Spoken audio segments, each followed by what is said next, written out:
আমি আগে বুঝিনি। বৃষ্টি তার সাথে আখের চা, মুহূর্তটা আমার মতো চায়ের তো আর মানে না। বেলস পার্কে আরমান হয়নি, তার মধ্যে এই আখের চাও এর আগে আমি কখনো। ঝঞ্ঝাট শহর থেকে একটু দূরে গিয়ে শান্তির নিঃশ্বাস খুবই প্রয়োজন। মাঝে মাঝে একটু নিজের জন্য সময় বের করে ঘোরা উচিত। ঘুরবেন, দেখবেন মন ভালো হয়ে যায়। হ্যালো এভরিওয়ান, আসসালামু আলাইকুম। আজকে ঘুরতে বের হয়ে বৃষ্টিতে ভিজে কি নাজেহাল অবস্থা হলো, দেখতে হলে না টেনে পুরো ভিডিওটি দেখুন। অনেকদিন হয় কোথাও ঘুরতে যাই না, তাই একটু ঘুরতে বের হলাম, কিন্তু মাঝ রাস্তায় আসার পরই শুরু হলো বৃষ্টি। এমন বৃষ্টি যার থামছি না। চলে গেলাম বরিশাল গড়িয়ার পার ক্যাফে গড়িয়াতে। এই ক্যাফটা বিকাল 5টায় তারা ওপেন করে। যেহেতু আমরা 5টার আগে চলে আসছি, তাই ক্যাফের সামনে একটা দোকানে বসে চা খেতেছিলাম আর 5টা বাজে অব্দি ওয়েট করতেছিলাম। দোকানদার মামা চা বানিয়ে দিল। উনি খুব মজা করে চা বানান আখের গুড় দিয়ে। আমি এর আগে কখনো আখের গুড়ের চা খাইনি। মামার হাতে আখের গুড়ের চাটা বেশ ভালোই লাগলো। অবশেষে অপেক্ষার প্রহর শেষ। 5টা বেজে গেল। আমরা ক্যাফেতে ঢুকলাম। প্রচন্ড বৃষ্টি ছিল।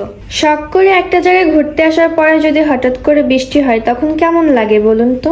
বৃষ্টি থাকার কারণে তেমন ভাবে ভিডিও করতে পারিনি, কিন্তু জায়গাটা অনেক সুন্দর ছিল। একদম নিরিবিলি পরিবেশ ছিল। আমার মতো চায়ের পাগল মনে হয় না আর কেউ আছে। ভাই রে ভাই, বৃষ্টির মধ্যেও আমার বাহিরে গিয়ে চা খাওয়ার ইচ্ছে জাগে। কি আর করার, মন তো আর মানে না। অবশেষে বৃষ্টিতে ভিজে চায়ের কাছে পৌঁছলাম। বেলস পার্কে আরমান ভাইয়ার হাতের মালাই চাটা আমার অনেক পছন্দের, তাই বৃষ্টির মধ্যেও ছুটে এলাম তার হাতের চা খাওয়ার জন্য।